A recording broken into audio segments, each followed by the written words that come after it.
Hey guys, we are back for another episode of the What Did He Mean by That podcast. Today we're going to be talking about some great stuff. Pastor Bruce ended his message this past week talking about how journaling and music has helped him deal with fear, stress, and anxiety. Today we're going to talk about the tools that help us and how those tools might be able to help you also.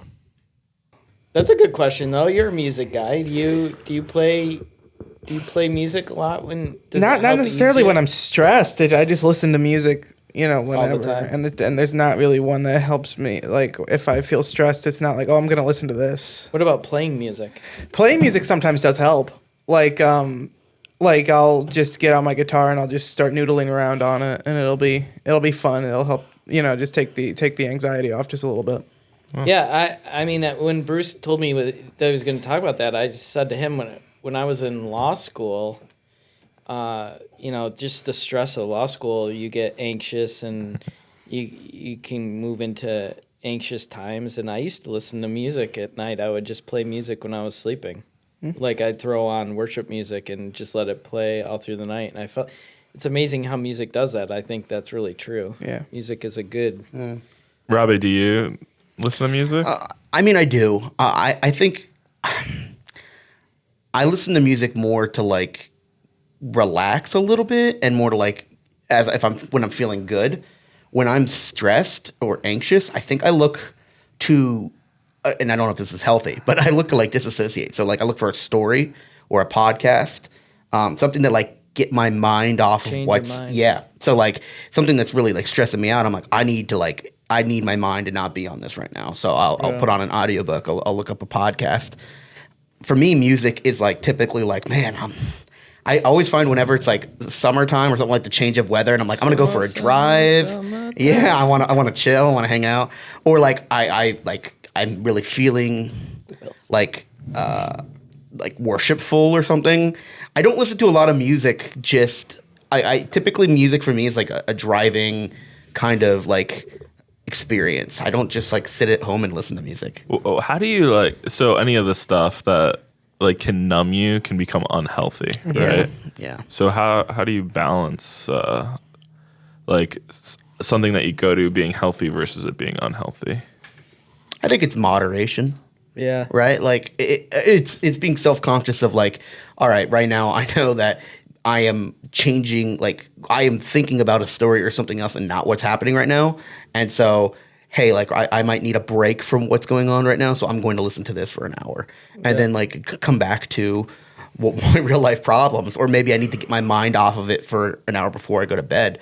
But like, if that's like constantly what you're doing is you're just constantly like numbing yourself or changing how you think so you can ignore what your problems are, well, you have a problem. Yeah, and if it becomes a replacement too, an idol, if it becomes an idol, a source of the sole source of freedom in your life becomes that thing, and it is a replacement for the God of the universe.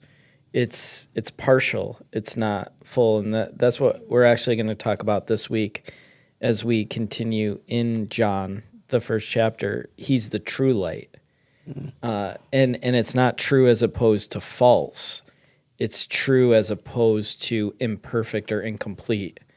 So it's not what John's not doing is he's not setting up the difference between like a false God and the true God, Jesus and a false God, but he's setting up the difference between what we would embrace as true light as opposed to imperfect or partial light. So it's like what you're talking about. Everything that we have, God created it good, but it's imperfect. It's imperfect in that it is not as complete or full as the true light, who is Jesus. Jesus is only that true source. He's only that true light. And those things are good to use, but they can't be a replacement for him. Now, this might be a wild thought here, but as you're talking, it had me think about kind of like John the Baptist and Jesus, right? John was this one that was doing ministry that would bear the light of Jesus. As you're saying, I'm like, well, that sounds like the perfect parallel of John the Baptist and Jesus. Yeah, he was preparing the way. Mm-hmm. He was the one that he was the flicker of light, right? If we said it that way, he was the flicker of light that was leading people to the true light that was coming into the world. That's how it says. And then it says he was in our world. It's fascinating passage. But no, that's good. John was leading the way to Christ. And in our lives, we have a lot of those things in our lives. Even darkness can lead us to Christ, right? But those flickers of light probably led us along the road of coming to Christ too. And John was just a literal one of those in the midst of the true light coming into the world. No, that's pretty cool.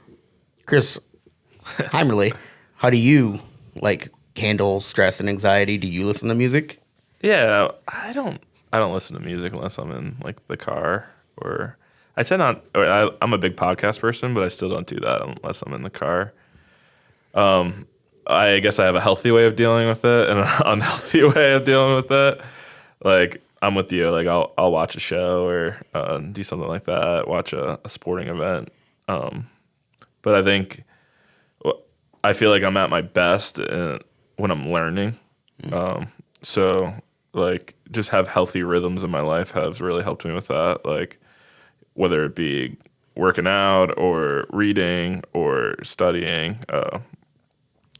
And then that causes stress in its own way of like when I'm in school right now and going through that. But I would say I'm at my best, like health wise, when I'm learning and growing. I think there's something to order, right? It's the difference between chaos and order. Like all of us have times when we get into the chaos of life, and all of us have our grooves when we're in, our zone, or we're in our, and it has to do with everything, right? It has to do with the way we eat, the way we exercise, the way we sleep, and then our spiritual life. And it's that idea that we are more than the physical, but we are the physical too, and the physical affects the spiritual just as much as the spiritual affects the physical. And I found it in my life. It's that chaos and order. You can get into those times of just the chaotic, stressful periods of life begin to deteriorate the order of your schedule, and when that happens, it can affect your spiritual life big time. And I find that when I've living a more ordered life with discipline and doing the things that I should do, my spiritual life seems to thrive in a better way. So I heard a preacher say it once. It's if you take a hammer and slam your thumb, it affects you physically, it affects you mentally, and some things are going to come out of your mouth, and it expresses your spiritual discomfort and that whole thing. We're such a connected being that everything in our life plays off the other thing. Yeah, I agree with that. I started this year with like 5 things that I did every day. One of them was reading a chapter a day, praying for 15 minutes a day, exercising for 15 minutes a day, not eating past 8, and drinking like a gallon of water a day. And those are just 5 really simple things. And I think it led like a holistic approach to a better, healthier life. We ended up going through something pretty hard, and I was talking to my wife about it, and I was just like, it's so interesting that a lot of times when we get into a hard scenario, we have to play like catch up. Like we're like, oh man, I wasn't doing super good, but then I'm going through a hard thing in my life that I'm like, all right, how can I get healthy now? And just like the weirdest way, like I think we were kind of like prepared for it because we were both in like a healthy groove before this thing happened in our life. Oh, totally. That makes a lot of sense. I feel like God uses that in our life. And I know it's crazy. I notice I don't want to like continue to talk about this, but there's such a connection in my life between when I'm physically feeling good, when I'm eating right, and my consistency in the Bible and prayer, and my victory over sin. Yeah, me too. It's like it's a holistic weird thing. Yeah, and I find when like if I'm just throwing the diet out the window, it's almost like all the other dominoes have a have a likelihood that they're going to fall along with it. You know, it just makes it that much harder for me. Now it's not perfect. It doesn't always work, but there's something to what you're saying, the holistic approach. I heard a stat today that it was something like 5% of people exercise more than 20 minutes a day. That is such a low percentage of people. But what the book was talking about if you don't have your body, like, you lose so much of your life. Like, talk to people that are ill or sick, and they'll tell you, yeah, you know, the minute they lose that, it changes a lot of the aspects of their lives. So you know, we're concerned spiritually, of course, primarily spiritually, but our physical bodies can impact our spiritual life. In the way we deal with struggles. Like you said, you go through something hard. This became an exercise podcast. I think it's part of, like, you're building a good foundation for when, like, life gets hard, and we know people in this church that are dealing through crazy health things, and even crazy other scenarios in their life. And part of it is, like, how do you build a good foundation? And we see it through testimonies of people that we see at church that they're so in love with the Lord and doing really good spiritually that these crazy health scenarios, like, doesn't completely shake them. And it's like they were prepared for it, as opposed to the other side that's like, I'm not doing well spiritually or physically, and I go through something traumatic or really hard, and they're shaken there, and they're like, how do I get to a point of health, either spiritually, physically, but when you come into that more prepared, I think it helps you. Yeah. So I think the point of, you know, at least what we're talking about, if you remember, for those listening, Pastor Bruce ended his sermon this weekend talking about, you know, the practical things. He talked about journaling, and he talked about music.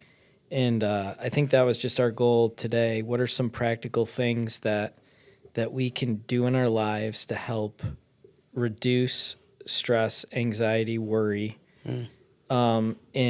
in the fact that our physical bodies are connected to our spiritual reality is so true. And the better we can care for ourselves holistically, of course, that's never a replacement. The most important thing is the spiritual nature of it all. But how can we get closer to God?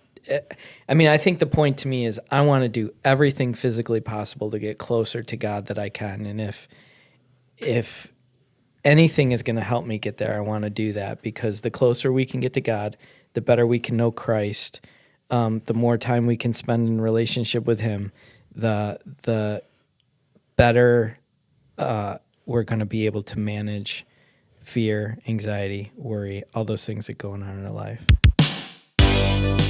Thanks for listening with us today. We hope to see you next week.